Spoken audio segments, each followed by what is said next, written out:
Então, gente, boa noite a todos, todas, todes. Desculpe aí o atraso, tivemos um problema técnico. Estamos iniciando nessa, nesse aprendizado aí, né, de criar link, jogar no YouTube. Isso tudo muito novo para todos nós e a gente às vezes faz confusão. Desculpa. Então, a gente vai começar, né, essa roda de conversa aí com Carlos Dairel. Essa é uma ação do Núcleo de Estudos e Pesquisas Rurais, o NEPRO, que é um núcleo do Instituto Federal do Norte de Minas Gerais, do campus Araçuaí. Nós iniciamos em 2016 com esse núcleo, né, que a gente tem essa necessidade de aproximar dos sujeitos do campo, né, das populações atendidas pelo campus Araçuaí também, nessa região aqui, com foco nos povos tradicionais, no campesinato, nos movimentos sociais ligados à temática do campo. E a gente tem o propósito de aproximar mesmo o Instituto das questões que envolvem o mundo rural, né, com foco nas especificidades regionais do Vale de Jequitinhonha e norte de Minas. Então, o núcleo ele surgiu dessa percepção, né, da enorme lacuna que existe em termos de produção científica, do distanciamento das práticas do campus com as comunidades camponesas. E aí a gente vem trabalhando nesse sentido de tentando aí congregar esforços de alguns pesquisadores do campus, de estudantes também, com comunidades, né, pessoas, lideranças aí da comunidade, que faz parte do núcleo. E a gente tem aí debruçado sobre algumas temáticas, como a educação do campo, dos conflitos socioambientais rurais, dos direitos territoriais, da agroecologia e movimentos sociais rurais. Então, a roda de conversa, ela tem surgido, assim, foi um jeito que nós encontramos para cumprir com essa proposta, com esse propósito do núcleo. A gente fez algumas rodas de conversa muito bacanas em 2017 e 2018, que a gente chamou de rodas de conversa ao pé do tamboril, né? Conseguimos reunir pessoas, ouvir bastante também, agricultores, lideranças, foram encontros bem animados. Em 2019 nós realizamos outro momento também, aí já com intercâmbio com a universidade, com um grupo de pesquisadores da Universidade UOSH, que estava aqui. E ano passado, com a pandemia, a gente deu prosseguimento com as rodas, né? Tivemos um momento com o pesquisador Bernardo Vaz, que fez uma pesquisa sobre a comunidade quilombola Córrego do Narciso. Em abril deste ano, junto com as celebrações do Abril Vermelho, realizamos um momento de conversa com Mara e Sueli do MST, do assentamento Aruega. Foi um momento muito bacana. E agora a gente está aí propondo nessa conversa com esse grande pesquisador ambientalista, que é o Carlos Dairel. É uma das pessoas mais comprometidas assim, que eu conheço. Lógico que a gente conhece muitas, mas assim, é uma das pessoas que eu destaco com compromisso aí com a questão socioambiental, né, com as questões éticas, com a questão das populações campesinas, dos povos tradicionais. Então, a referência para nós, essa participação, é uma alegria muito grande do Carlinhos aqui conosco nessa noite, né, nesse momento. Eu não me apresentei, né, esqueci, desculpa. O meu nome é Neusimira, mas como é um nome muito, muito raro, né, aí me acharam um apelido mais raro ainda, que é Neca. Então, eu sou Neca aí, pode me chamar de Neca aqui, em qualquer lugar do Brasil é Neca.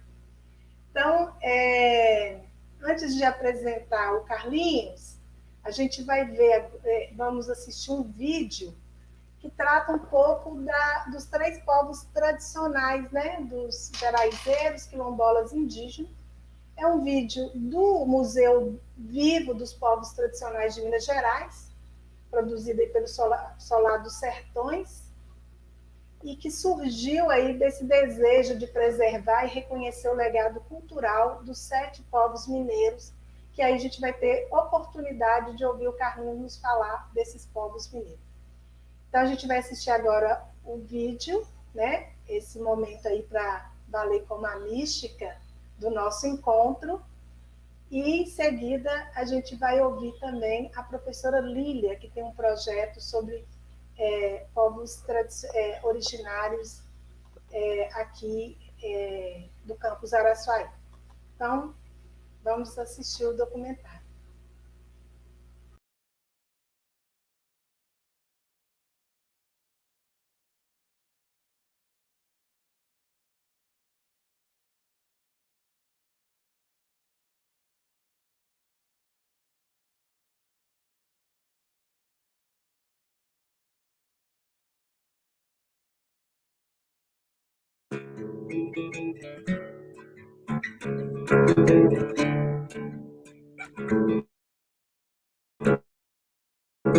Ser geraizeiro são pessoas que têm consciência dos valores dos gerais e que sempre sobreviveram tradicional dos gerais. Sou geraizeira, muita honra, geraizeira, cacunda divina, e como diz o caso, roedeira de Pequim, né? Que é o que o povo conhecia a gente, né? É você ter a liberdade de você ver o cerrado, você trabalhar na sua roça, você ter tudo que você quer, você planta, você colhe, você cria animal, é muito gostoso demais ser geraizeiro. Ao ser geraizeiro, por exemplo, a própria palavra gerais é um bioma, né? Que a gente muito conhecido, a gente fala cerrado, mas o pessoal tradicionalmente conhece por gerais, né? É a área que tinha muita riqueza de água, muita caça, muito peixe, muita fruta nativa. Então isso é gerais. E uma terra também que não tinha limite, não tinha dono, todo mundo é dono, e a gente usava ela comum, era de uso comum, todo mundo criava o gado, na solta, coletava fruta, fazia a roça onde queria, pescava ou caçava onde queria, então era muito legal a questão dos gerais, muito recurso. É a casa da mãe, a terra, viu? É a casa da mãe. Você tem fartura, você pode apanhar dali, doar para outros que não tem, que você não sente falta. Tem fartura de milho, amendoim, com graça, mandioca, eu faço goma, eu faço biscoito para me vender. Os gerais têm vários valores, tem esses que eu já falei, e aí vem os valores medicinais dele. Porque no tempo do meu avô, mesmo da minha mãe, várias doenças, ninguém procurava farmácia, não. Era tratado com gerais. Em seguida, a gente tem os frutos dos gerais, que é sustentabilidade para o ser humano e também para os animais, né? Como o rufão, a mangaba, o piqui. Aí vem o valor dos gerais preservados para as nascentes de água. Dentro do município de Rubelita, o último rio que está acabando de morrer é a Vacaria. Os outros já morreu tudo. Por quê? Porque acabou com os gerais. Enquanto tinha gerais, tinha água. Acabou os gerais, acabou as águas.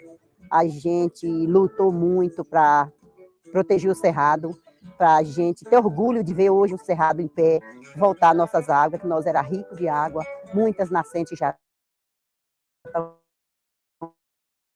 voltando. Nunca vai faltar água, não. E os gerais, ele não é só para Rubelita, e não é só para Montes Claros, e não é só para Belo Horizonte, e não é também só para o Brasil. Ele é para o planeta inteiro. Ele tem a ver no planeta inteiro.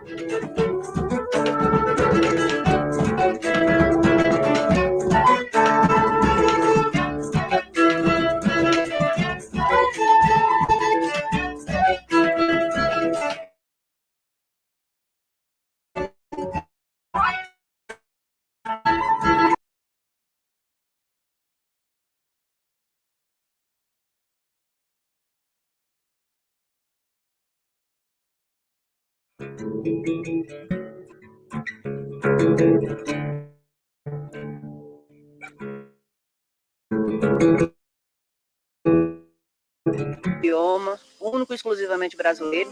O bioma Caatinga, ele é muito interessante de se viver nele, prestando atenção e olhando com os olhos que precisa enxergar.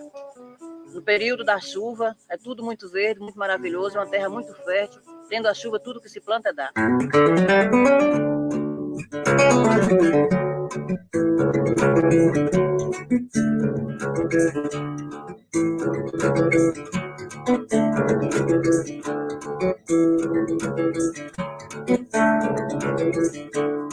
Agora, chega o período da seca, onde acaba saindo, terminando o período da seca, ele vai adormecendo, vai ficando tudo muito cinza. E a maioria das pessoas acha que é fake, não gosta, que é triste, eu vejo com outros olhos. Eu vejo a natureza adormecida, descansando, na paz que ela tem, e segurando, né, a produção, segurando a água da sobrevivência.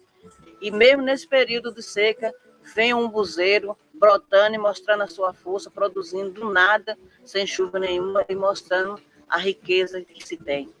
Então, viver na Caatinga é só prestar atenção, que é amor por ele, que é muito gostoso viver na Caatinga. Sou catingueira, adoro ser catingueira e amo a Caatinga.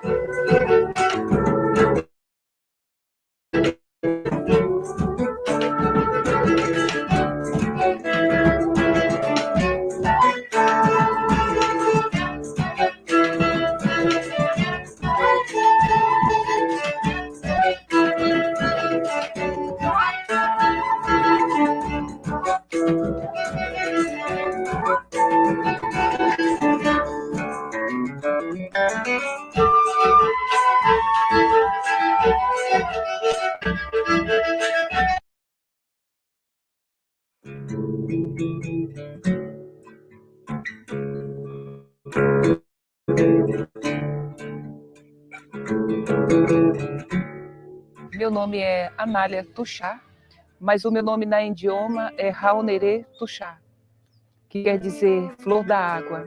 Eu sou cacique do povo Tuxá. Estamos hoje no município de Buritizeiro, no distrito de Cachoeira do Manteiga, e nós somos remanescente dos Tuxás de Rodelas, extremo norte da Bahia. Rambianque, Hilário de Bazacoa, Coencha, Criabá, Zacua, Picreaquidu. É Hilário, né, do povo Chacriabá, né, do município de São João das Missões.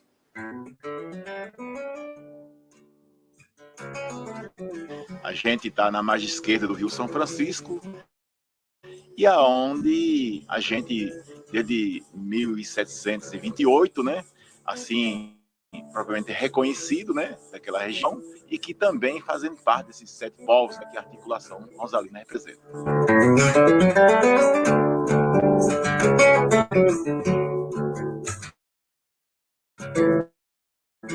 Mas nós tínhamos uma ligação muito grande com a terra, porque o povo Tuxá, eles são povos vazanteiros. Eles viviam na Ilha da Viúva, eles plantavam e atravessavam o rio e moravam perto da cidade. Porque o povo Tuxá, eles são os guardiões dos 4 elementos. Então, cada família ele tem como um guardião, né? Já a parentela do meu pai, eles têm a força da água, né? E assim, nós estamos sobrevivendo até hoje, né?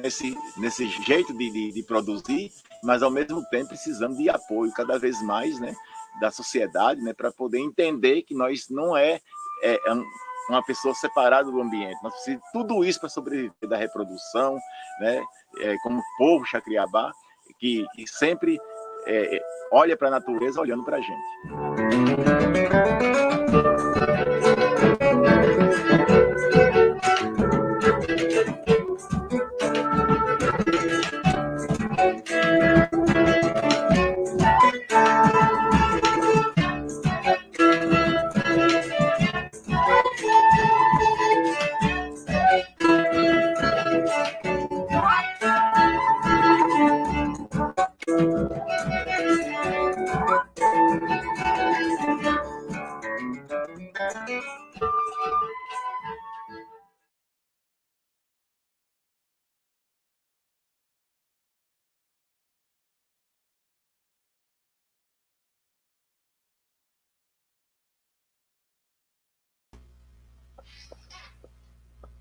Então, gente, é isso. Eu vi que algumas pessoas pediram o link aí, né? Fabiano vai colocar aí no chat o link dos vídeos. Ele faz parte do Museu dos Povos Tradicionais de Minas Gerais, Museu Vivo dos Povos Tradicionais. Tem muitos vídeos e vocês podem ver vários e quantas vezes quiser. Vai ser ótimo colaborar também com o museu. Continuando, a gente vai apresentar a professora Lília, professora de literatura, língua portuguesa, literatura do campus Araçuaí. Tem um projeto, né, sobre povos originários, e ela vai estar apresentando para nós esse projeto, né, contando como que foi pensado esse projeto e a importância desse projeto aqui no campus Araçuaí, na nossa região. Então, a professora Lília, por favor. Boa noite, Neca. Boa noite a todos que nos assistem. Agradeço a oportunidade de falar um pouquinho aqui sobre o nosso projeto nesse evento maravilhoso do NEPRO. Bom, desde 2018, eu, juntamente com alguns colegas, né, servidores e estudantes do campus Araçuaí, idealizamos esse projeto. E desde 2018 nós desenvolvemos um projeto intitulado Povos Indígenas dos Vales do Jequitinhonha e Mucuri. Então, ele é um projeto que ele conta com diversos colaboradores, né, dentre eles pesquisadores, tanto do IF, quanto de outras instituições de ensino. Nós temos estudantes que participam do projeto há mais de 2 anos.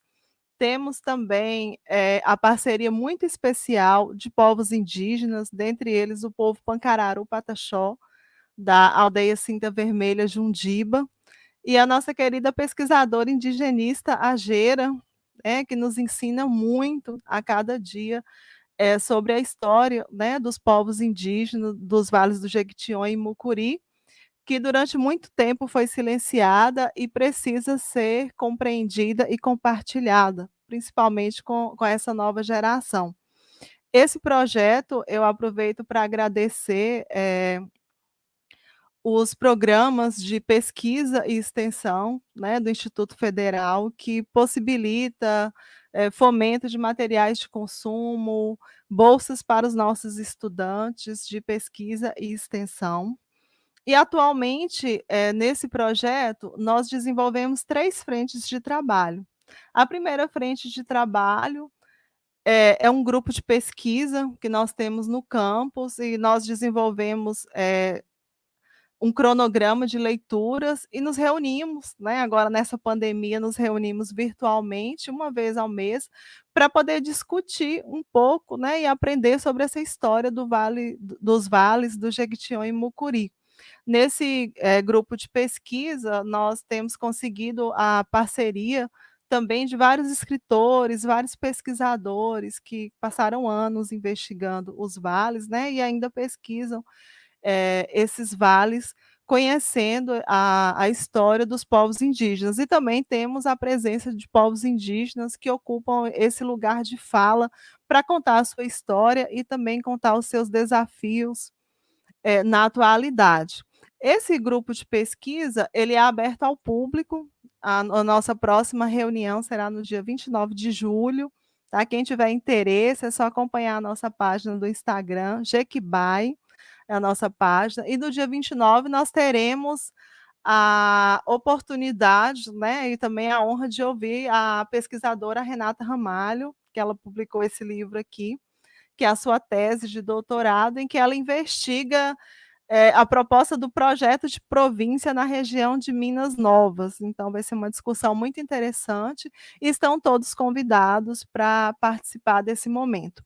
Além desse GT de pesquisa, a nossa outra frente de trabalho é o processo de organização, catalogação, higienização e digitalização do acervo virtual da pesquisadora Geralda Soares, que convive com a causa indígena desde a década de 80. Então, a Gera, ela reuniu no seu acervo pessoal assim, uma história inestimável da região, né, dos vales do Jequitinhonha e Mucuri, com foco para a questão indígena, e nós estamos nesse processo de organização desse acervo e também preservação desse acervo na modalidade virtual. Então, é uma forma também tanto de possibilitar a divulgação desse acervo, quanto possibilitar a sua preservação, porque no momento em que tivermos todo esse acervo virtual, vai evitar o contato físico e, com isso, preserva o documento.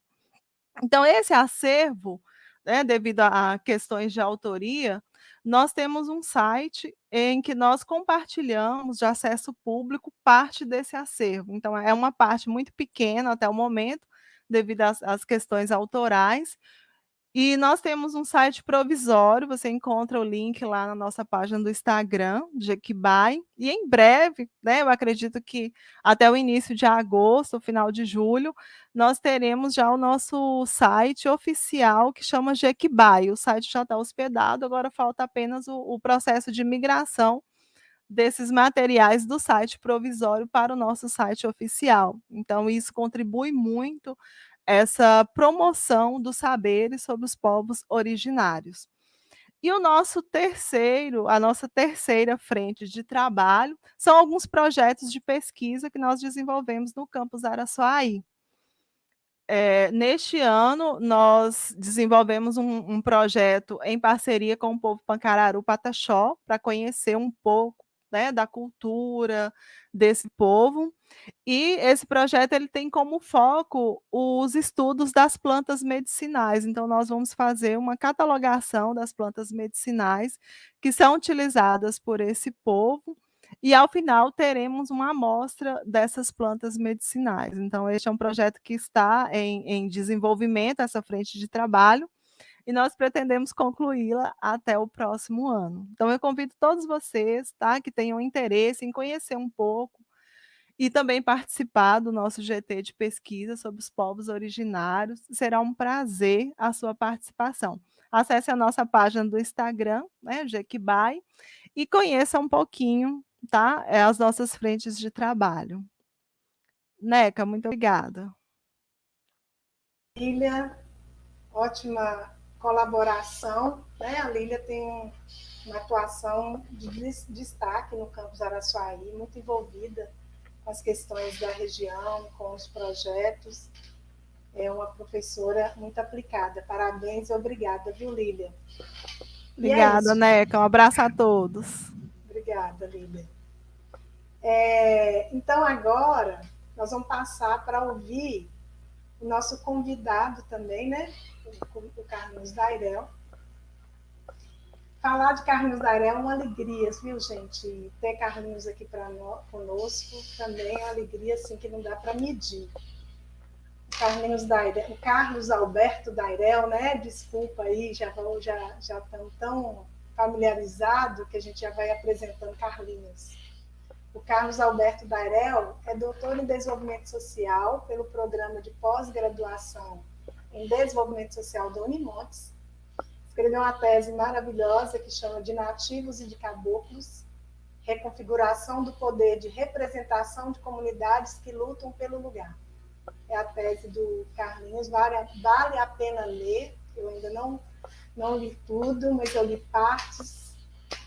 Possui graduação em Agronomia pela Universidade Federal de Viçosa e mestrado em Agroecologia e Desenvolvimento Rural Sustentável pela Universidade Internacional de Andalúcia. Atua como pesquisador em pesquisas junto ao Centro de Agricultura Alternativa do Norte de Minas, em temas relacionados com gestão de territórios tradicionais, e junto ao grupo de pesquisa Núcleo Interdisciplinar de Investigação Socioambiental, que é o NIISA, da Unimontes. Então, o Carlos Dairel atua principalmente nos seguintes temas: políticas públicas, populações tradicionais, desenvolvimento rural, agroecologia, meio ambiente e convivência com o semiárido e com os cerrados. Carlinhos, ele tem uma atuação muito intensa, né? Uma atuação muito positiva, muito ética e muito comprometida com a causa ambiental, da agroecologia, no norte de Minas Gerais, né? Então, ele é uma referência para nós, não só como pesquisador, mas como militante, né? E com uma relação muito dialógica, muito respeitosa com esses povos. É uma referência importante. E o Carlinhos, eu vou só contar uma historinha para vocês, só mais uns minutinhos, só para vocês verem, quem não conhece, né? Porque eu acho difícil, mas como a gente tem muito estudante, E a gente fica feliz de ter os estudantes aqui participando com a gente dessa noite, desse momento, também os colegas. Só para a gente ter um pouquinho, saber um pouquinho mais quem é Carlos Dairel, em 1975, né, em plena ditadura militar, na manhã de 25 de fevereiro, o Carlinhos foi assim, destaque lá em Porto Alegre. Ele estudava engenharia elétrica e o prefeito da época, Thompson Flores, resolveu cortar 20 árvores, né, Carlinhos, na rua. E o Carlinhos, que já fazia parte da Associação Gaúcha de Proteção ao Ambiente Natural, ele subiu uma árvore, né, chamada tipuana, para impedir o trabalho dos motosserras. E ele, nessa árvore, começou a juntar os colegas, né, e fizeram um movimento, um protesto, e essa árvore está lá até hoje. Então, naquela época da ditadura, não se podia fazer esse tipo de manifestação, né?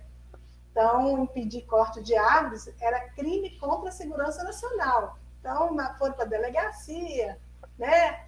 Mas caiu também nas páginas dos jornais e virou um protesto, foi um protesto assim, de grande repercussão.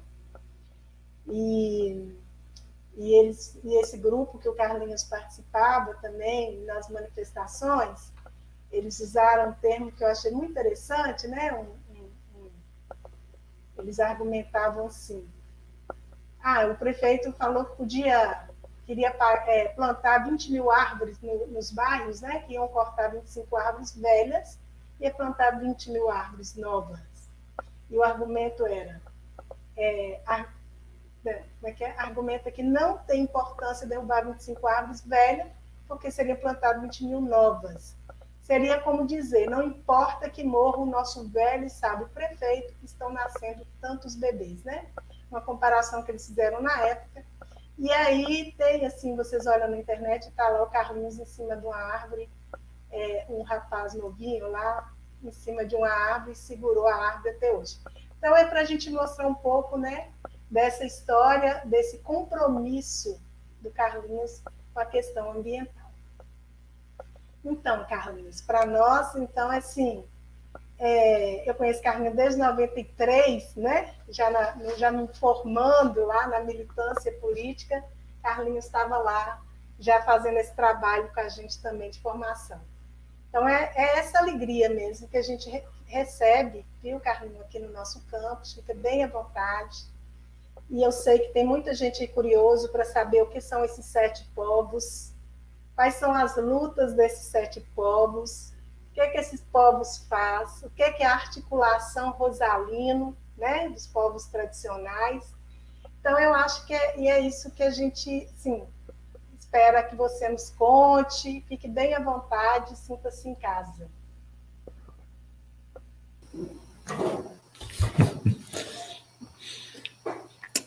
Pois é, Neca, né? Que bom a gente estar se encontrando de novo, né? Nesse espaço aqui, né? Agradeço, viu, Fabiano, né, que fez o convite, a Lília, né, que estão desenvolvendo esse trabalho tão bonito, e a Neca, né, que nós já conhecemos há de muitos anos. Então, eu fico muito feliz de estar aqui no meio de vocês, viu? De trocar essas ideias, trocar as experiências, né? De saber o que vocês estão fazendo e também a gente está colocando o que está acontecendo aqui pelo norte de Minas, né? Nessa região aqui. Então, eu agradeço muito o convite. Iniciativa importante do NEPRO, né? Dessa perspectiva de aproximar com os sujeitos do campo, né? Essa é uma iniciativa muito importante, né? Porque quando a gente fala desses sujeitos do campo, nós temos uma história muito longa de negação desses sujeitos, né? E, muito recentemente, que esse processo de invisibilidade desses povos, dessas comunidades, começou a mudar aqui no contexto brasileiro e também no contexto de Minas Gerais. E aí, iniciativas, essa como do NEPRO, é muito importante, né? Eu vou comentar com vocês aqui sobre as lutas, né, territoriais da articulação Rosalino Gomes de povos tradicionais, né? É uma articulação que ela emerge a partir, principalmente, seus primeiros passos, né, nos anos 90, mas principalmente a partir dos anos 2000, né, quando esse conceito de comunidades tradicionais, essa categoria, ela passa a ser acionada por esses sujeitos do campus, né, que passam a se autoafirmar como tradicionais, né, com diversas categorias, né, e isso provoca uma mudança no cenário, não só da luta pela terra, né, mas de conhecer a diversidade de povos que existe no nosso meio, que muitas vezes a gente se desconhece deles, né. Eu vou mostrar para vocês aqui, eu vou compartilhar uma apresentação, né,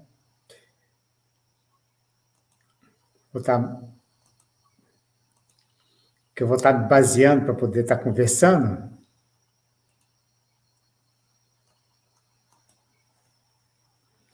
Aí eu peço para me informar se essa apresentação já está sendo visível.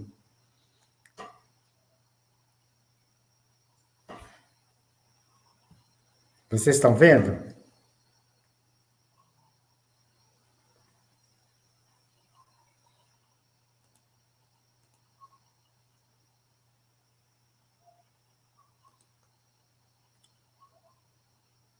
Vocês estão vendo?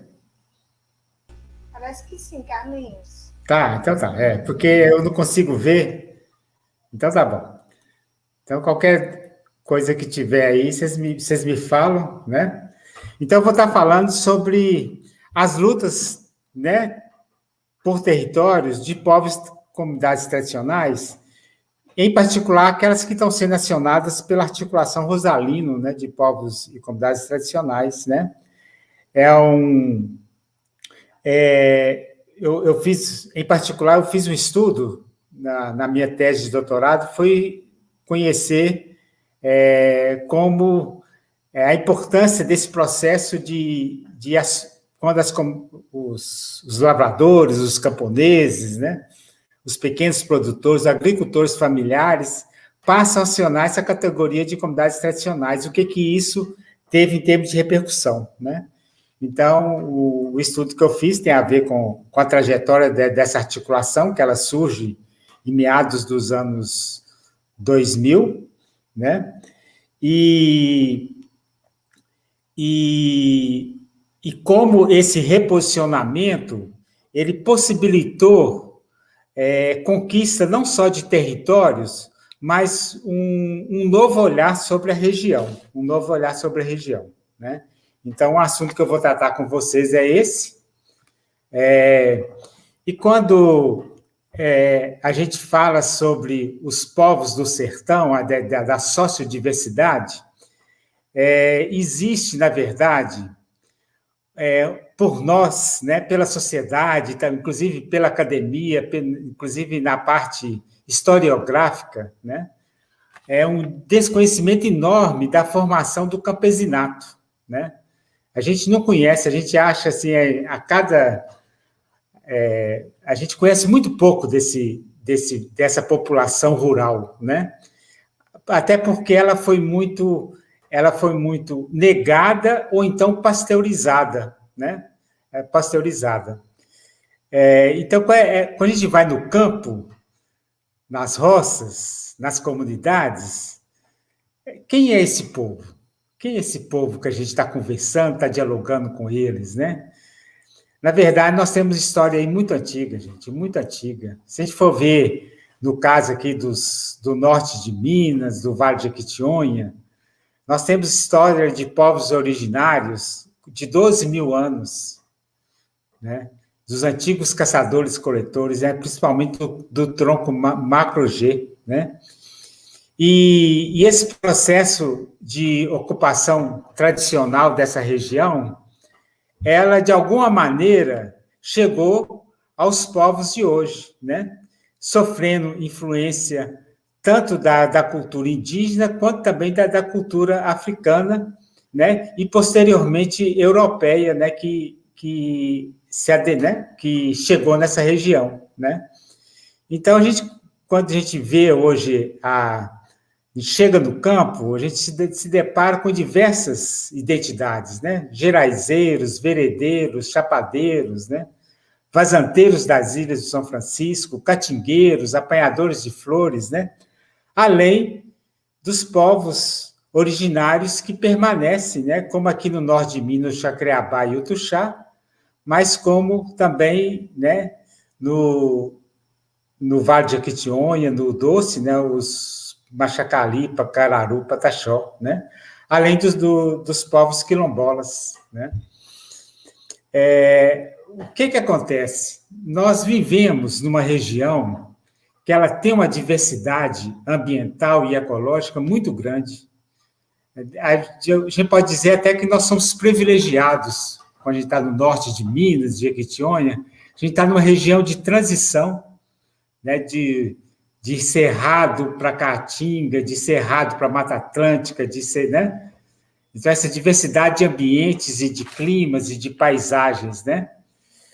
E nessa diversidade de paisagens, a gente encontra também uma diversidade cultural muito grande, que às vezes elas não são explicitadas, né? Mas quando a gente aprofunda o nosso olhar, a gente começa a ver essa riqueza dessa diversidade da região onde nós moramos, né? De sistemas culturais, de sistemas produtivos, né? A gente encontra uma diversidade de sistemas produtivos, com diversidade de sementes, de maneira de produzir, de viver, de coletar, né? Frutos, né? De convivência com os ecossistemas muito grande, né? Então, a gente tem uma diversidade imensa e sistemas produtivos que vão se adaptando em cada região de uma maneira diferente, seja na região de Caatinga, na região de Cerrado, na região de Mata Seca, de Vazantes, né? Cada um desses lugares, a população soube conhecer esses ambientes, conhecer suas potencialidades, suas limitações e historicamente, desenvolveram, né, sistemas produtivos os mais diversos, né, que persistem até os dias de hoje, né, não é uma coisa que já foi, é uma coisa que é presente até os dias de hoje. E tanto sistemas agrícolas como regimes agrários, né, que não necessariamente o da propriedade privada individual, né? Nós temos uma diversidade de regimes agrários que articula, né, a propriedade individual ou a unidade produtiva familiar com áreas de uso comum, né, onde são aproveitados as potencialidades né, de cada um desses ambientes, né? Seja em regiões de serra, como a Serra do Espinhaço, seja como nas imensas vazantes do Rio São Francisco, né? Que vivem populações que souberam conviver com os ciclos de enchente cheia do São Francisco, como as comunidades vazanteiras, né? Criarem gado, né, nas áreas de mata seca, sem acabar com a mata, né? E o mais importante são essas populações que, historicamente, e ainda nos dias de hoje, foram e são as principais responsáveis pela produção de alimentos.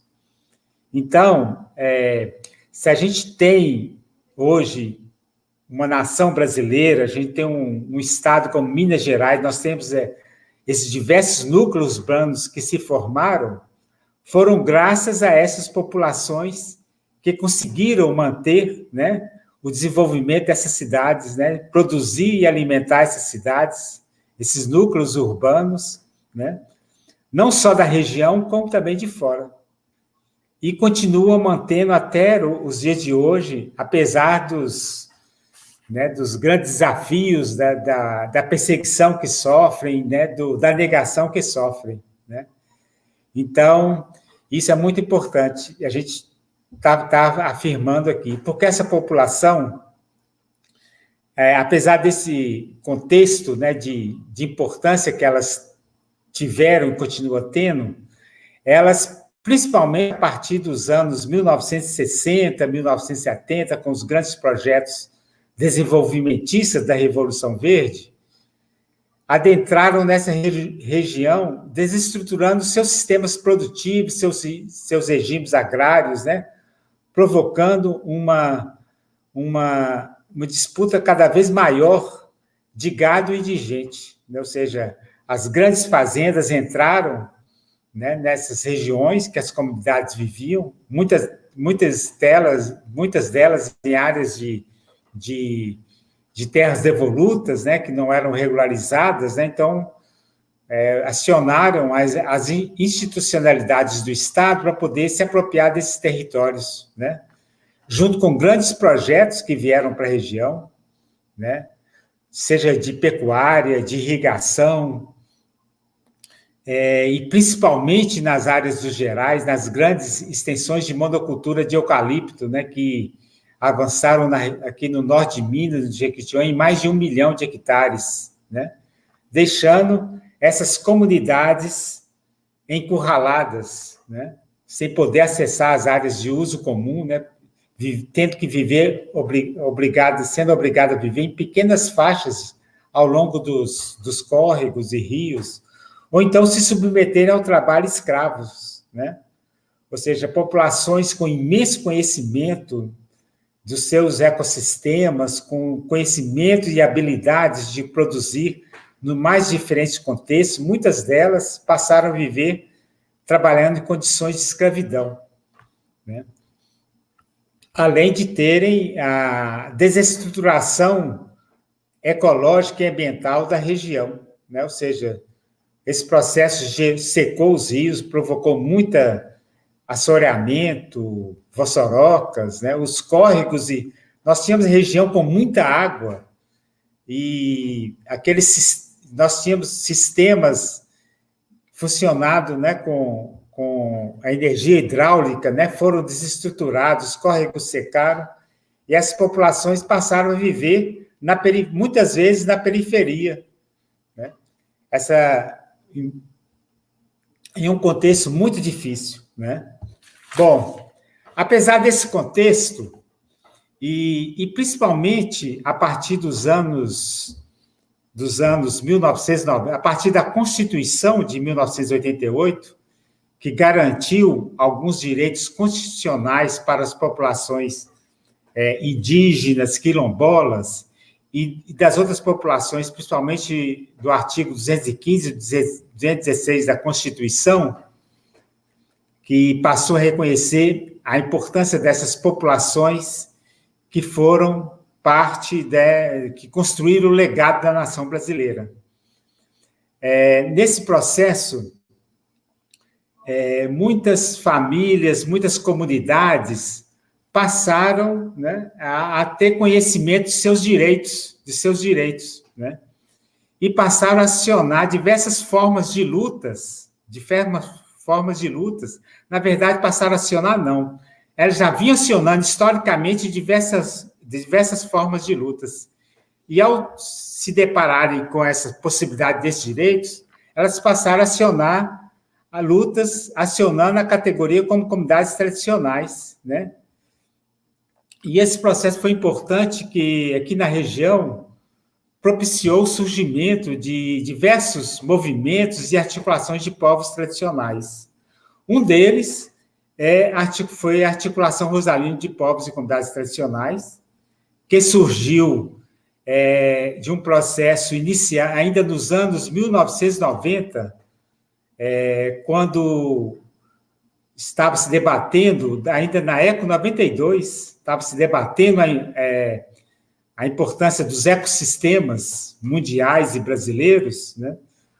O povo aqui do norte de Minas foi participar no Rio de Janeiro, da ECO 92, e articulou lá com outras organizações de colocar os cerrados na pauta.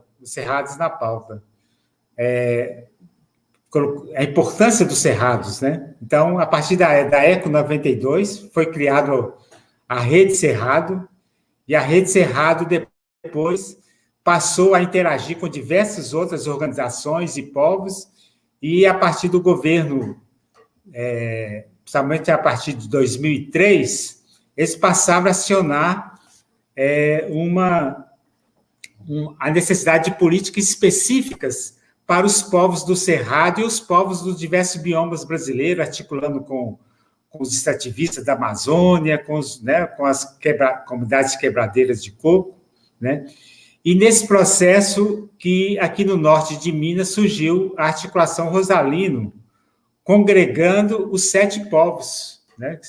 Ou seja, eles tiveram o nome que deram à articulação Rosalino, foi o de uma liderança indígena, Chacreabá, que teve importância muito grande nos anos 1970, 1960 e 70, no enfrentamento aos fazendeiros que estavam tentando grilar suas terras. E esse enfrentamento eles conseguiram, primeiro, serem reconhecidos como indígenas e, posteriormente, conseguiram a demarcação de seus territórios. E, a partir daí, fizeram um processo de luta para poder tirar os invasores. Teve como consequência um massacre em que o cacique Rosalino foi assassinado, mas essa luta ela teve uma importância muito grande aqui no norte de Minas e um reconhecimento.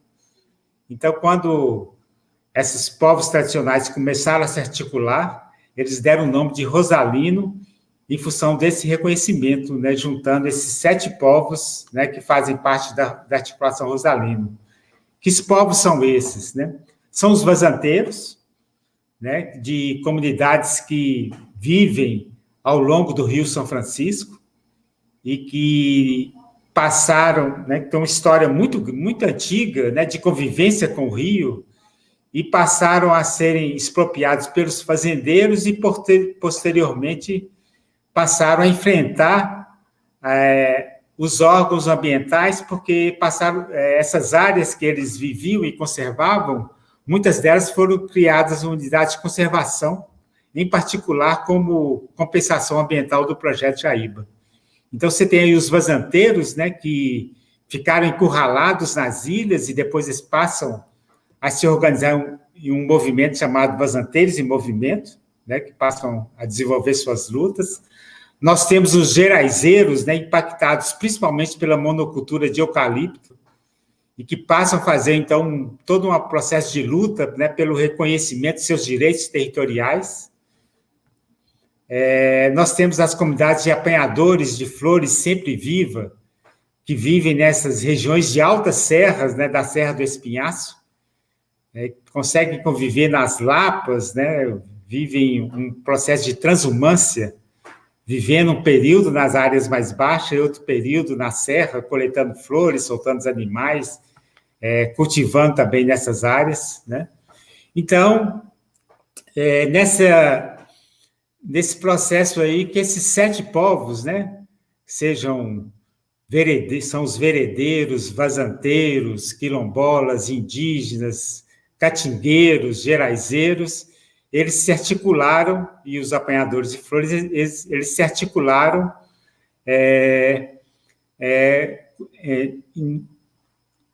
e constituíram a articulação Rosalino Gomes de povos tradicionais, que vivem nessa região aí do norte de Minas, né?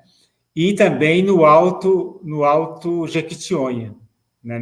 Eles vivem nessa região aí, né? Esse aí é um mapa que eu estou apresentando, que eu sistematizei na minha tese, onde que vivem esses povos, né? Então, nós temos aí, com essas diferentes cores, né, nós temos na margem, né, na parte esquerda, aí, né, os veredeiros, na margem esquerda de São Francisco, depois, com essa cor azul, depois, com essa cor roxa, aí, nós temos os vazanteiros, em movimento, a região em que eles estão organizados e mobilizados. Depois, nessa região de cor marrom, aí, nós temos as comunidades quilombolas do território negro da Jaíba, uma região de planície, né, de São Franciscana, em que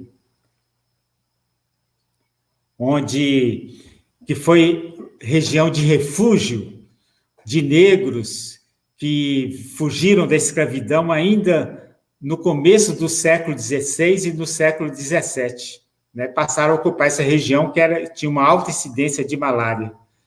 Aí, na região amarela, são as comunidades catingueiras, que vivem principalmente na região do sopé da Serra do Espinhaço, e essa área aí amarelada, amarronzada, são as áreas de incidência dos geraizeiros, e, finalmente, essa área rosa aí são as áreas onde vivem as comunidades de apanhadores sempre vivas, né? As comunidades de apanhadores de flores sempre vivas, né? Só para você ter uma ideia, nós estamos falando com o pessoal né, do Instituto Federal de Araçuaí, para saber onde vocês estão localizados, né?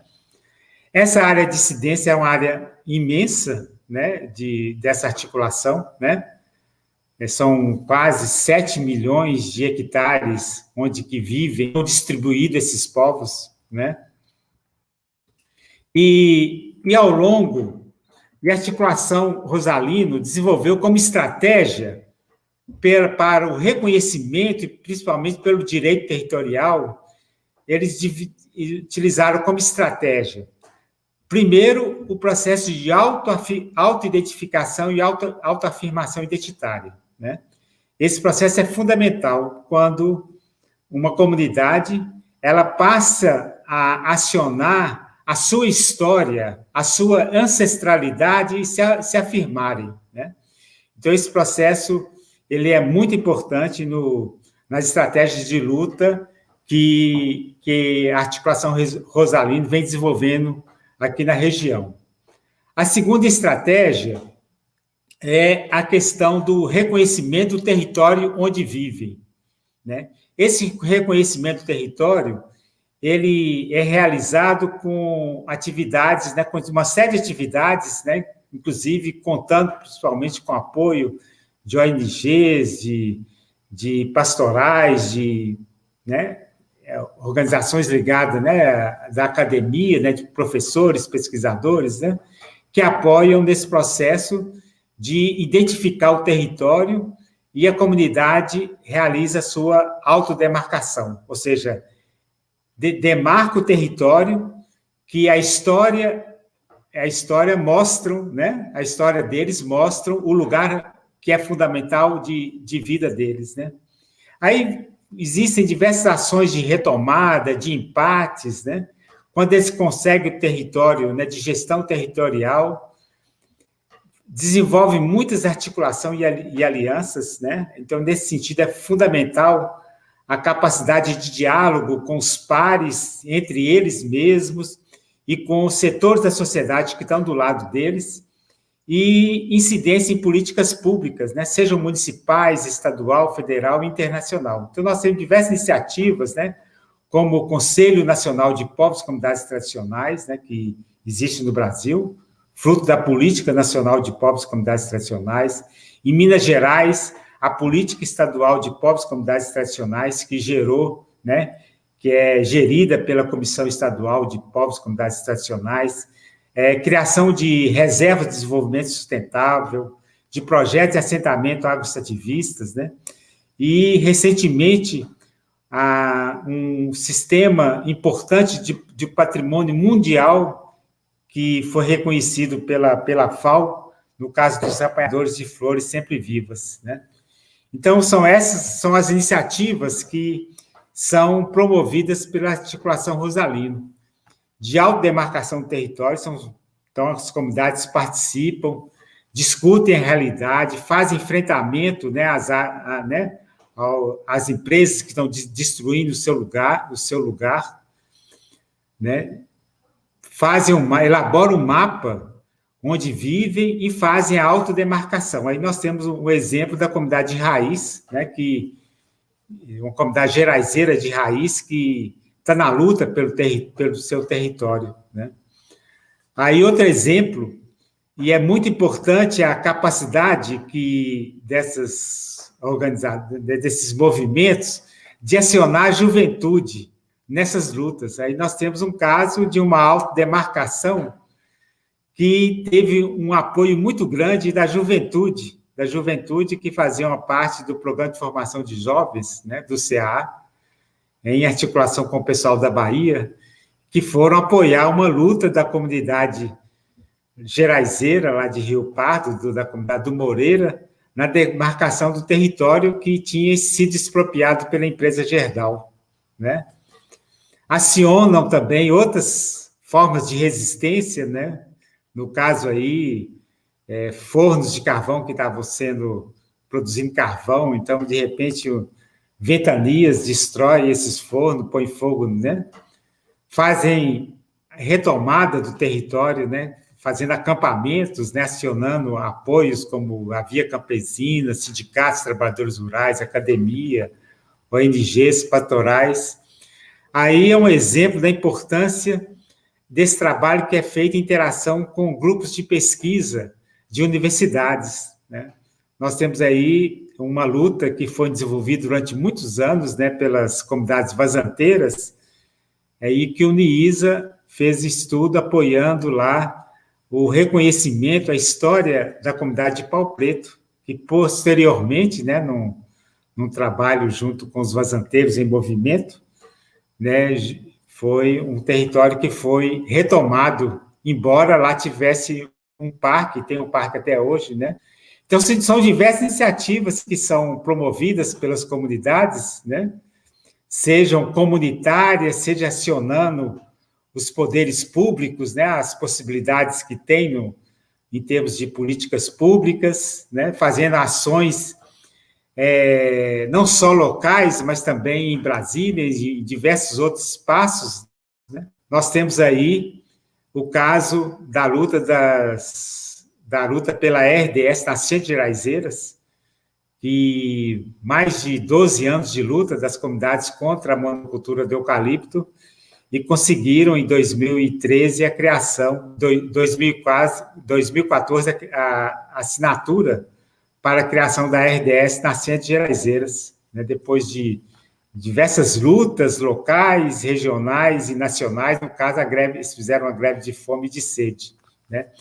E finalizando essa etapa, a gente começou falando da importância da luta indígena, que vem sendo uma referência para essas comunidades, né?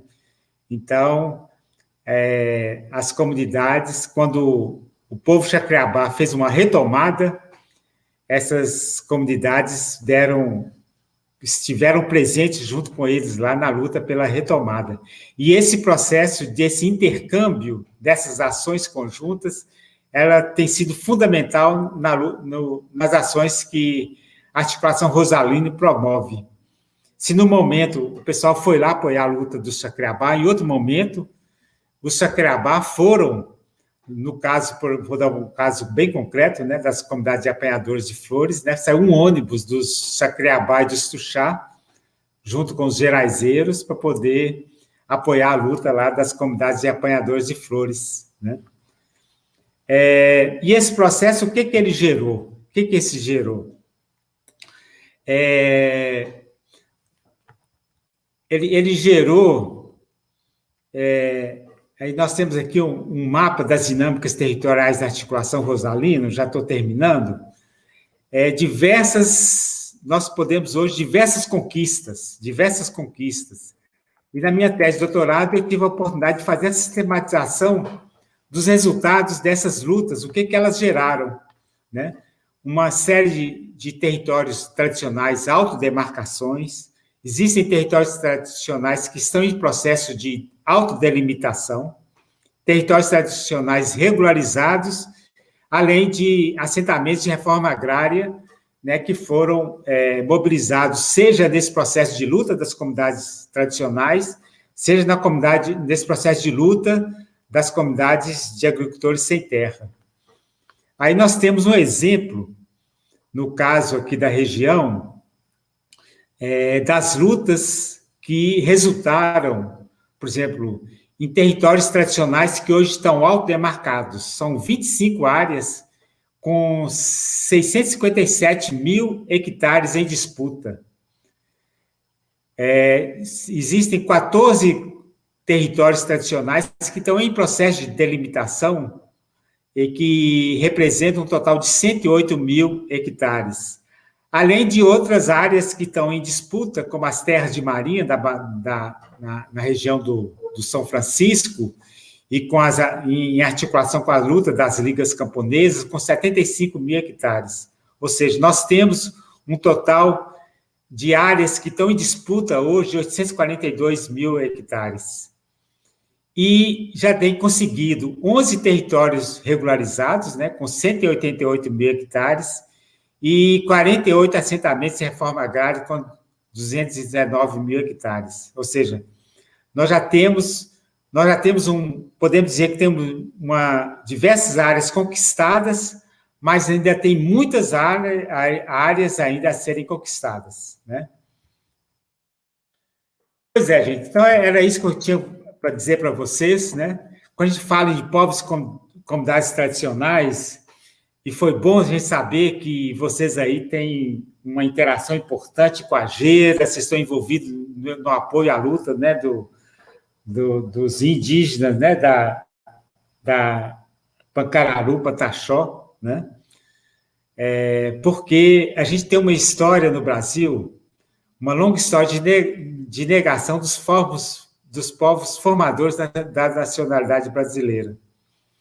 E com essa tese de doutorado, eu tive a oportunidade de sistematizar fazer uma reflexão sobre o que esse fenômeno associado à emergência no campo político das comunidades tradicionais, o que isso provocou em termos de repercussão, né? Ele apontou não apenas novos ingredientes na luta pela terra no Brasil e aqui na região, né? Mas principalmente de gentes que não apenas nos trazem uma história de convivência, de conhecimentos profundos sobre os ecossistemas, sobre as plantas e os animais, mas principalmente de gentes que possuem uma outra racionalidade, uma outra cosmovisão, uma outra ontologia acerca do mundo que nos rodeia. E se eles conseguiram entrar em cena, descerem da serra, dos grotões, das lapas, saírem das lagoas, dos furados, das caatingas, das veredas, desde onde sempre viveram, é porque estão se movimentando. E essa movimentação que eles fazem é importante não só para a vida deles, mas principalmente para a nossa vida, para a vida do planeta. Então, são essas as iniciativas, né, que vêm sendo promovidas pela Articulação Rosalino e que como é que eu faço aqui? Apertou aí, Carlinhos? Não sei se eu voltei, né? Já voltei, né? Hã? Tinha cortado um pedacinho da sua fala, no final. Certo. Mas o importante é o seguinte, o importante é que esse processo de emergência das comunidades tradicionais, depois que passaram a se afirmar não só como comunidades, mas como povos tradicionais, né?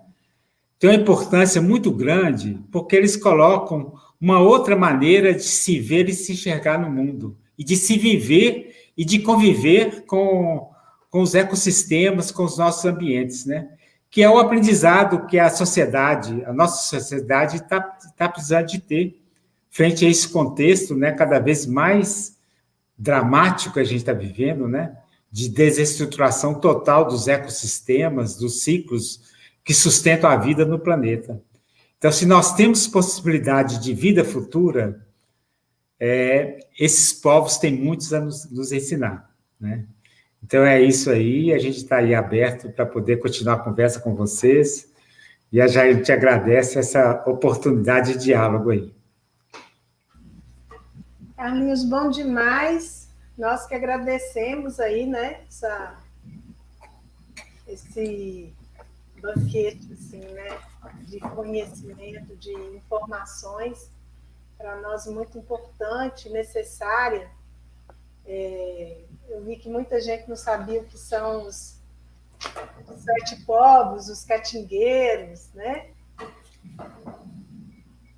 Então, é muito, muito, muito válido, muito boa essa discussão. Eu vou trazer aqui alguns comentários que estão lá no chat, que às vezes a gente não vê, né, Carlinhos? Que são... já vem. anima um pouco. Eu quero parabenizar aí a Ana, né? A Ana Nepomuceno, está muito empolgada aí com a discussão, discutindo bastante, muito sensibilizada com a questão, com a luta, né, Ana, das comunidades tradicionais, das dificuldades que enfrentam e que encontram resistência, né, coragem, e com coragem elas se organizam e tentam mudar a sua situação, assim. A Maria Beatriz tá feliz por te ver, Carlinhos. Maria Beatriz de Oliveira, boa noite, Carlinhos, bom te ver. O José Carlos, nosso professor Rony, né? Ele comenta que os processos de exploração e expoliação sempre foram violentos e as pressões se acumulam sobre a promessa messiânica de redenção do vale. Povos e comunidades tradicionais resistem. Estejamos juntos. Professor Fabiano, no processo de ocupação territorial do capital, essas comunidades sempre foram vitimadas. Agora, com a retomada do setor minerário e extrativista, por grandes projetos, tornam a atacar essas culturas. A Ana pergunta, né, como fizeram para impedir isso. Eu acho que é muito numa fala sua que eu não consegui identificar em qual contexto. O Vicente, obrigada, Vicente, por participar com a gente. Vicente é um colega do Instituto, lá do Instituto Federal de Brasília, está aí também no movimento da frente, né, organizando aí a frente dos institutos federais, a Frente da Educação do Campo, junto ao FONEC, né, que é o Fórum Nacional de Educação do Campo, aí organizando a frente dos IFES, né, na questão da temática da educação do campo. Muito bom, Vicente, você participar com a gente. Ele diz, grande trabalho do Carlos, sujeitos coletivos de direitos, suas organizações de identidades, com a força de sabedoria questionáveis e inestimáveis. E Vicente traz uma pergunta, Carlos. Como estão inseridas as escolas nessas comunidades? Como funcionam as escolas famílias ou as articulações com organizações ou fóruns que dialogam com a educação do campo? O José Claudio o Jô, grande liderança aí também junto ao movimento dos quilombolas, né, da Coquivale, participando com a gente. Precisamos sempre entender os processos seculares de exclusão dos povos tradicionais para compreendermos as lutas destes, que não é só deles, mas de todos aqueles que conseguem fazer essa reflexão. São alguns dos questionários das questões que estão colocadas aí no chat. Deixa eu ver se tem mais alguma pergunta. Pergunta mesmo, é só uma até agora do Vicente, né? Deixa eu ver se tem mais alguém.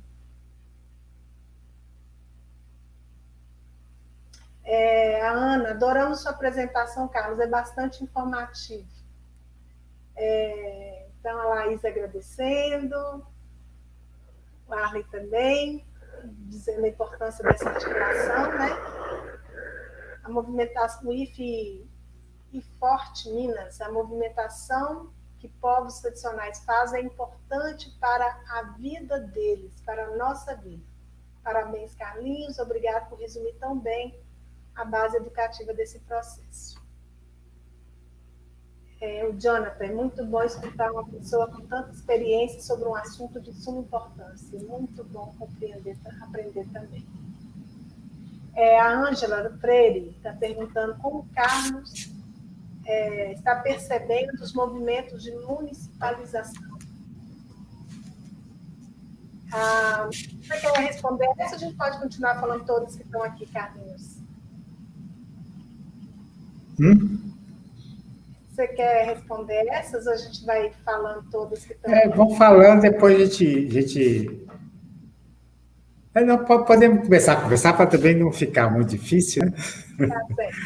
Mas interessante essa observação. Eu vou começar com essa observação acerca da violência, né, que se comete, né, com os povos da região e a história das promessas de redenção, né? Alguém fez esse comentário aí das promessas de redenção, né? Essas coisas estão muito interligadas. A negação e a invisibilidade da riqueza e da potencialidade dos lugares, ela não acontece, ela é intencional, né?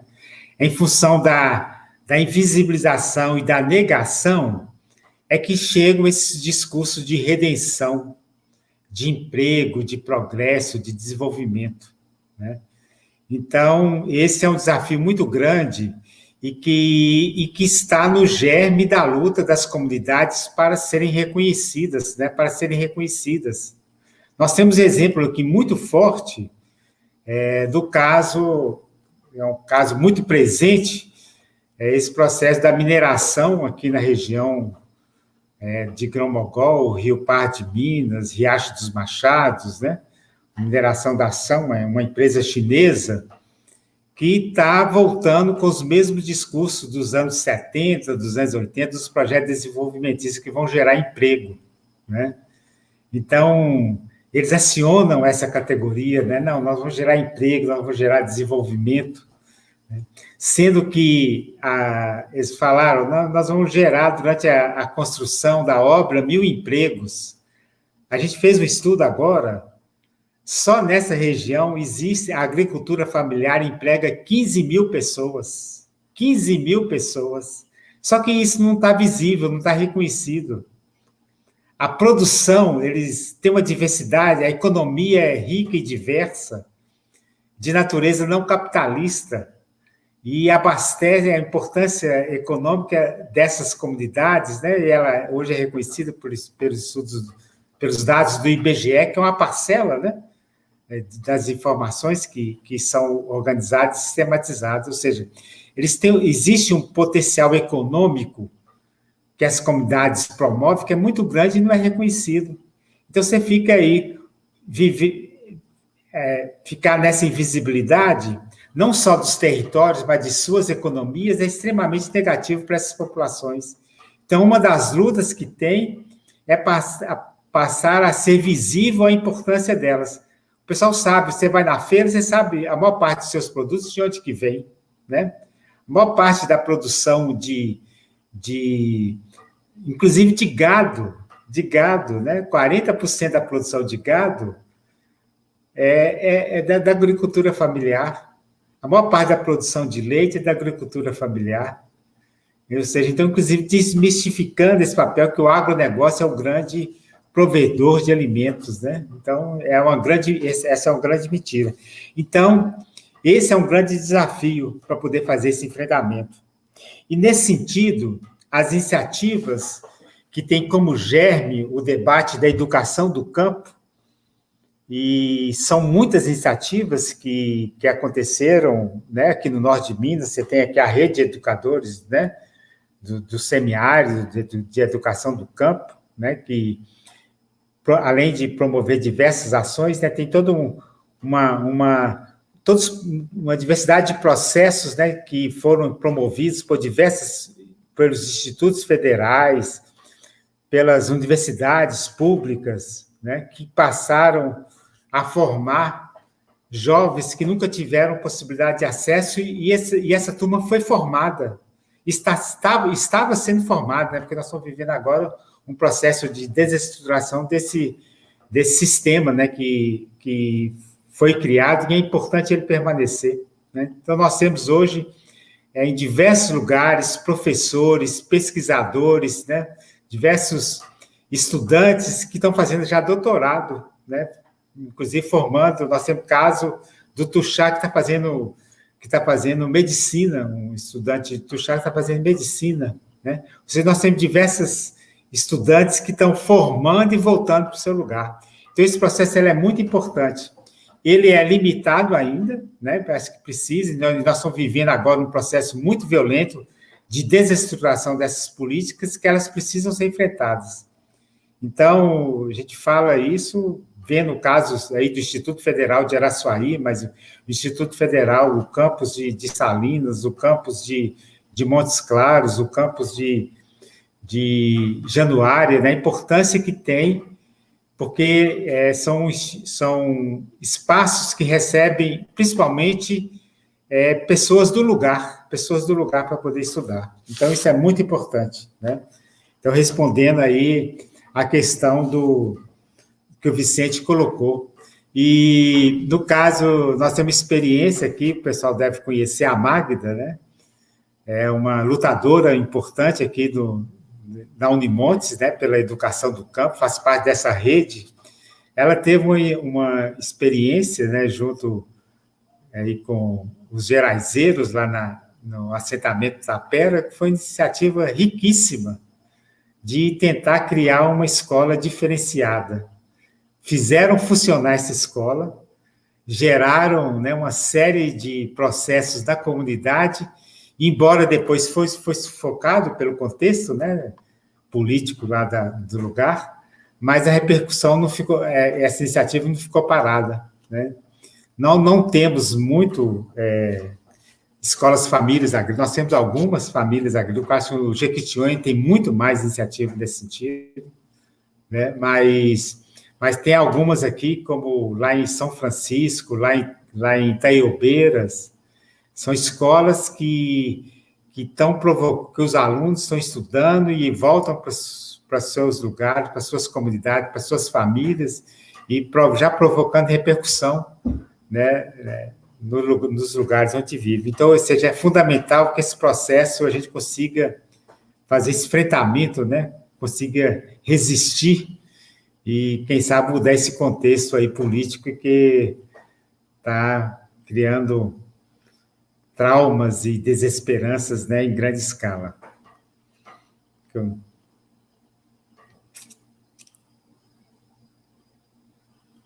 Pode continuar aí.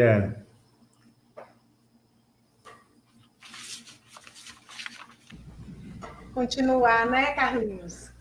A gente vai falar aqui os que estão colocados, e aí a gente vai, né, a gente não vai continuar muito não, porque nós já estamos realmente com mais de uma hora de live, né? Embora seja muito interessante, mas a gente tem que colocar um limite. Vamos continuar aqui. A Beatriz, ela diz o seguinte, ela pergunta, né?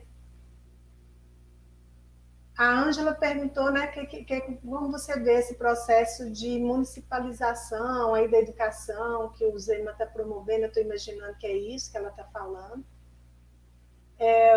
O Félix mandou um abraço para você e diz que a ONU declarou em 2021 a 2030 a década da restauração dos ecossistemas. Os povos tradicionais sempre foram os guardiões dos seus territórios. Quais são as articulações desses povos com os atores mundiais? Inclusive, na sua dissertação, você faz na sua tese, você faz uma coisa bonita, que é relacionar o modo de vida, um pouco, né, dizendo não sei se você aprofunda, mas você coloca desses povos, dos 7 povos, com alguns outros povos do contexto mundial, né? Alguma semelhança do modo de ser, de fazer, da cultura, que eu achei muito bacana. Mas aqui o Félix pergunta sobre a articulação, né, desses povos com os atores mundiais. A Maria Beatriz de Oliveira, ela pergunta se a mineração hoje é o maior desafio na região. Que tem lutas grandes aí, né, com relação à mineração.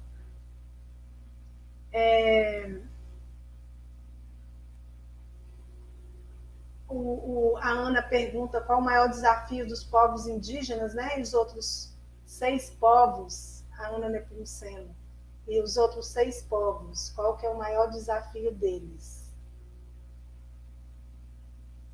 Tem mais. A Darlene fala da importância, né, do conhecimento desses povos nas nossas e de outras regiões que deveria fazer parte da base curricular das escolas. Na verdade, a gente discute muito pouco, né? O currículo não existe quase nada das comunidades tradicionais, povos tradicionais. A educação do campo, ela se propõe a isso, né? A essa discussão. O Fabiano, penso que até 2014 a luta dos povos encampava a noção de que era preciso enlarguecer o Estado. Com sucessivos golpes, a partir de 2016, 2018 e 2020, a questão do direito tornou-se muito mais intensa. A violência tem sido escancarada. Você sabe informar sobre os índices de violência a partir desse contexto? O Rony, professor Rony, ele, certamente, Carlos, o discurso é sempre o mesmo: redenção, emprego, desenvolvimento e progresso. Os agentes locais ficam eriçados, o processo de expropriação avança sobre os povos. A Ângela pergunta sobre qual a sua leitura das escolas do campo, com a base nacional comum curricular, né, da proposta aí do governo, essa base nacional de currículo. A Darlene, devido à sua importância, tanto para a preservação da cultura como nosso enriquecimento. A Darlene está complementando ali, né? A Maria Beatriz Uena é uma grande demonstração disso. Penso que os próximos encontros deveriam acontecer também nessas regiões. Então, são essas questões, Carlinhos, que foram colocadas aí para a gente discutir, e a partir dessas a gente vai dando também, encerrando esse momento, né? Vamos ouvir, se tiver mais alguma aqui eu peço e te passo, tá bom?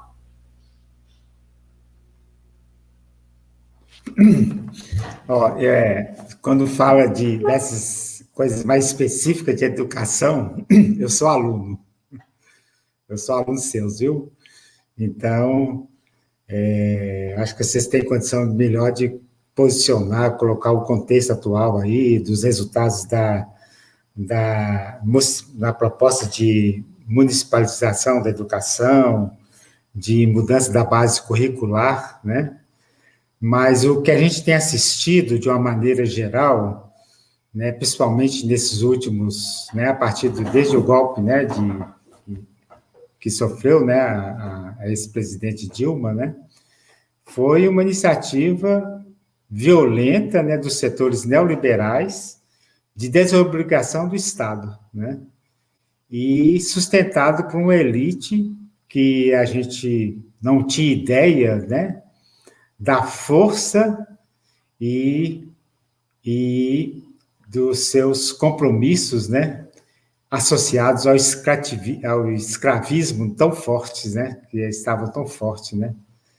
Então, nós estamos vivendo realmente uma situação muito difícil, né, de desobrigação do Estado, né, em todos os sentidos, né, com possibilidade de estar vivendo, né, quase na iminência, né, de um Estado policial, militar, né, miliciano, né. Então, nós estamos vivendo realmente, a democracia brasileira está num processo, nós estamos, né, num processo limiar aí, né, em que é fundamental o posicionamento da sociedade. Nós não podemos ficar parados esperando, sabe? Nós temos que, de alguma maneira, né, sair das redes sociais, né, não só fazer o enfrentamento nas redes sociais, mas, de alguma maneira, nós temos que sair, né, desse processo que a gente está vivendo, né, que é duro demais, né, por causa que você também não pode se expor, né, mas nós temos que encontrar alternativas para fazer esse enfrentamento, né. Então, realmente é uma situação muito difícil e a gente não pode ficar parado. E a violência, ela tem aumentado muito, porque, como nós estamos num contexto difícil de isolamento das comunidades, recentemente eu dei uma rodada agora na região das Vazantes, como que os fazendeiros estão acionando suas milícias, né, para poder fazer, né, uma série de processos violentos com as comunidades locais que estão resistindo, né? E a maior parte dessa violência, ela não chega na sociedade como um todo, né? Não chega nos órgãos, né? Que deveriam estar aí para coibir. Então, nós estamos passando uma situação muito difícil mesmo. Essa discussão que o Ferguson coloca, né, da década da restauração dos ecossistemas, olha, o planeta está vivendo, nós estamos vivendo uma situação, se a gente não encarar ela de frente, porque nós já passamos do limiar da resiliência dos ecossistemas. Então, nós temos agora que correr atrás dos prejuízos, né? Então, é fundamental que nossa capacidade de articulação ela se amplie, né? E é interessante que a articulação Rosalino ela tem conseguido estabelecer alguns nexos de diálogos, né, com povos da América Latina, da África, inclusive da Europa, né? E, nesse sentido, é importante ressaltar aqui a importância dessa articulação com a academia. Toda uma rede que hoje está criada de diálogo dessas comunidades com povos da América Latina, da Europa e da África, ela tem um dos focos de articulação, o Colóquio Internacional de Povos e Comunidades Tradicionais, né? A articulação com o semiárido, a ASA, né, ela tem desenvolvido um papel muito importante também nesse sentido, de fazer essas costuras, e a Rede Cerrado. E a Rede Cerrado também tem feito diversas incidências, né, costurando diálogos com a Comissão, com o Conselho Nacional de Povos e Comunidades Tradicionais, no sentido de reconhecer os cerrados, né, como um ecossistema crítico. Então, como resultado muito concreto disso, inclusive é hoje um projeto que eu estou trabalhando aqui no CA, que é o projeto Resistir, que tem apoio do CEPF, que é um fundo internacional de apoio a ecossistemas críticos, né, que no caso do Brasil, ele é intermediado pelo IEB, né, uma organização lá de Brasília, e pelo ISPN. Ou seja, e isso não acontece de um dia para outro, né? É fruto de diversos diálogos e de incidência nesses espaços de disputa de possibilidades de uso dos recursos, né? Dos recursos que, na maior parte das vezes, né, em sua grande maioria, ele é destinado para o agronegócio, né? Então, existe aí um campo de disputa muito importante e que a gente tem que estar incidindo neles, né? E aí essa interação com a academia é outro espaço importante aí. Sobre os maiores desafios aqui do norte de Minas, pergunta se a mineração é um dos maiores desafios, eu acho que sim. Eu acho que sim, não, eu tenho certeza que sim. Por quê? Por que eu estou falando isso? Nós já sofremos a incidência das grandes, relacionado ao complexo siderúrgico florestal, com a expansão das monoculturas de eucalipto que ocuparam as chapadas. E os grandes projetos de irrigação e de barragens, né, que ocuparam as vazantes e as áreas de pecuária. E a mineração, ela agora está direcionando nas áreas até então intocadas, muitas delas intocadas. Então, no caso do norte de Minas, nós temos aqui que o pessoal do Instituto Pristino, né, identificou. No Brasil, existem 6 geossistemas que se chamam de geossistemas ferruginosos, ou seja, são geossistemas que tem na sua característica, ele é rico em minerais, principalmente de ferro, mas não só de ferro, mas que ele tem uma importância muito grande no termos de regulação hídrica e qualidade de recursos hídricos. Então, aqui no norte de Minas, nós temos o geossistema ferruginoso do Vale do Peixe Bravo, que é exatamente uma área que está se pleiteando para poder começar a uma exploração de mineração pela SAM, né, que é uma empresa. Se esse é uma luta que já tem mais de 10 anos, que as comunidades estão resistindo, né?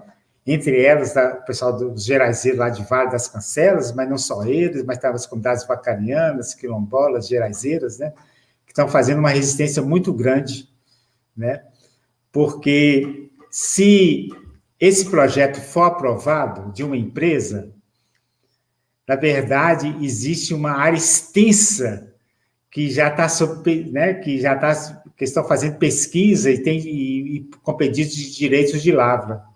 Então, nós vamos assistir aqui como se fosse um outro projeto Carajás, numa região que até então intocável, né? Região muito rica em termos de água, de ecossistemas, de populações que vivem aí, né?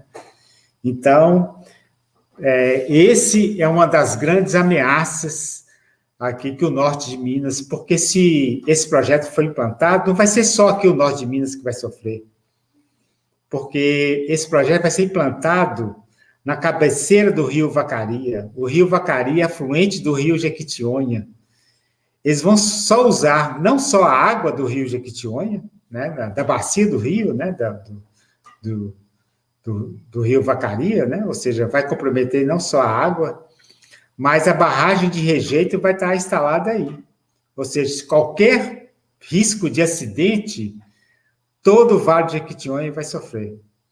Então, isso é importante, a gente está conversando sobre isso, né, está alertando, né, o Jequitinhonha está sob ameaça de ser esse projeto. Então, nós temos que articular nossas forças de resistência. E não só com o Vale de Jequitinhonha, mas também com o Vale do Rio Pardo, porque o mineroduto ele vai atravessar toda essa região, né, vai sair do Jequitinhonha, vai atravessar o Rio Pardo e vai terminar lá na Bahia, lá na Bahia. Ou seja, então, é um projeto de impacto gigantesco, não só para essa região, né, como para o norte de Minas, Vale de Jequitinhonha e Vale do Rio Pardo, e também até a Bahia. Então, nós estamos, assim, precisando, né, foi bom, muito boa essa pergunta, nós temos que continuar conversando sobre isso, de como costurar essa resistência. Nós estamos agora num momento muito crítico, né, uma vez que a SAM está costurando interações com universidades, com governos, né, inclusive com o Ministério Público, né, para poder tentar acelerar o processo de licenciamento. Então, nós temos uma grande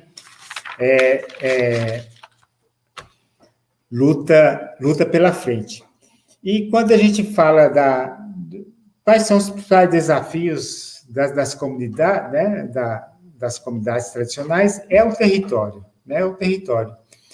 E essa é uma luta local, que ela é importante de ser feita, mas ela não pode ser feita, é importante que ela seja feita em articulação com a sociedade como um todo, né? Porque a luta desses povos, a sobrevivência desses povos, eles são, como eu falei anteriormente, né, motivo de esperança para todos nós. Então, nós, enquanto professores, estudantes, né, enquanto moradores, né, das áreas urbanas, é importante nós termos a clareza que a gente depende do modo de vida dessas populações, né, que souberam, né, que têm um conhecimento ancestral, né, antiquíssimo, né, que sabem, que conhecem seus ecossistemas, que sabem produzir, mantendo, né, a vitalidade dos ecossistemas. E essa possibilidade é a grande questão que a gente tem em termos de desafio do nosso futuro enquanto humanidade, né? Então, é isso aí, eu agradeço essa oportunidade de estar conversando com vocês, esperamos estar interagindo em outros espaços, em outros momentos. Carlinhos, bom demais.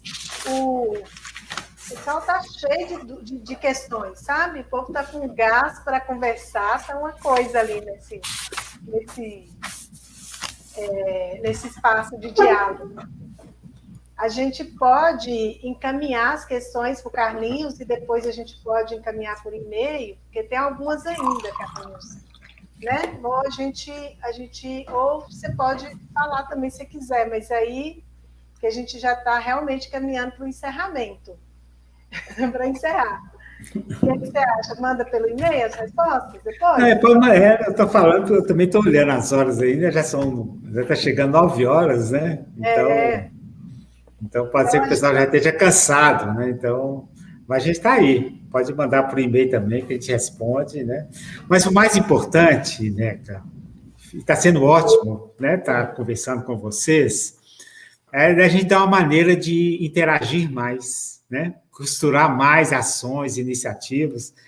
Fiquei muito feliz quando o Fabiano nos procurou, porque nós já vimos de um trabalho conjunto aqui com os Geraizeiros, e depois ele falou de você, e você lembrou, né, Neca, desde os anos 1990, que nós estamos nessas empreitas aí, e a gente não pode desesperançar, né? A gente não pode desesperançar, nós precisamos mesmo de costurar interações, né? Ações conjuntas, e é muito bom saber que o NEPRO está fazendo essas ações, o trabalho, né, que a Lilian Mello comentou, né, que estão fazendo aí com as comunidades indígenas, né? Foi bom saber demais que vocês estão interagindo com a Gera, e se vocês têm a Gera aqui, aí nós temos a Zilá aqui, né? Uma militante da Pastoral da Terra, né, que faz um trabalho fantástico, né, embora esses dias ela esteja lá na região de Jequitinhonha, né, mas uma importância muito grande no trabalho de base que é feito aqui, né. Então, nós temos que costurar, porque o Jequitinhonha, o Vale de São Francisco, o norte de Minas, né, nossas histórias são muito próximas, e nós estamos sob ameaça, porque nesse processo de mudança acelerada das condições ambientais, nós estamos sentindo os impactos disso. Se a gente ficar quieto, nós vamos virar isso que nós estamos assistindo na Síria, né, de refugiados da guerra. Nós vamos ter aqui milhares de famílias refugiados do clima, refugiados ambientais, que vão ter que estar saindo daqui para poder viver em outro lugar. Ou seja, então nós precisamos mesmo de costurar, né, ter consciência do que está acontecendo aqui, e as coisas que estão acontecendo aqui elas não são geradas aqui, né, elas são construídas em cima de interesses outros, né, nos países globais, né, nessa ação avassaladora do capital que quer tomar de todos os lugares, né, dominar tudo, né, e existe limite, nós estamos no limiar desse limite. Então, nós temos que trabalharmos o máximo, né, de maneira fortes, de cabeça em pé e articulados, né?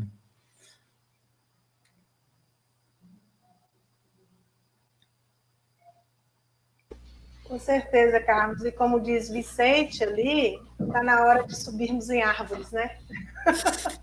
Cada um abraçar uma árvore aí e não sair, não largar. Carlinhos, nós vamos encerrar. Agradecemos muito a você, a Lília, que participou aqui conosco, aos colegas, aos estudantes, às lideranças, pessoas da comunidade, né, os convidados aí, que vieram colaborar e participar com a gente, os nossos colegas servidores. Então, foi uma alegria grande. A gente encerra agora, né, com esse gostinho de que eu queria ficar mais, né? E que é isso que é bom. E a gente gostaria mesmo que você retornasse em outros momentos para a gente continuar conversando, porque a gente tem coisa demais para conversar, né? E trocar ideia. Sim, e eu fiquei tão feliz quando vocês mostraram aqueles vídeos, né, de ver lá seu Adão falando da importância dos Gerais, olha só, para o planeta inteiro. Olha só a sabedoria da fala dele, né? Ou seja, nós temos muitos mestres, muitos doutores aí nessas comunidades, né? Que têm clareza e consciência, né? Para poder, né? A fala de Lourdes Catingueira, né? Nos lançando um novo olhar sobre a Caatinga, a riqueza da Caatinga, e de seu Hilário e de Dona Nária, né, Tuxá, né? como povos originários, né? Com eles, a nossa possibilidade de vida é na esteira da existência desses povos, né? Então, fiquei muito feliz de ter começado, né, com esses vídeos que vocês passaram, e eu tenho muito também a agradecer, né, ao CA, tempo que eu trabalhei no CA, no PPGDS, né, a oportunidade que eu tive de sistematizar os estudos, né, mas principalmente a oportunidade que as lideranças, né, as antenas da articulação Rosalino, né, me deu de poder conviver com eles, né, durante um bom tempo, né, conversar, dialogar com eles, escutar com eles, né, foi um aprendizado fantástico, né. Esses povos têm que estar na frente, né, nós temos que criar todas as condições, né, para que eles sejam efetivamente reconhecidos, né. É isso aí, eu agradeço muito essa oportunidade.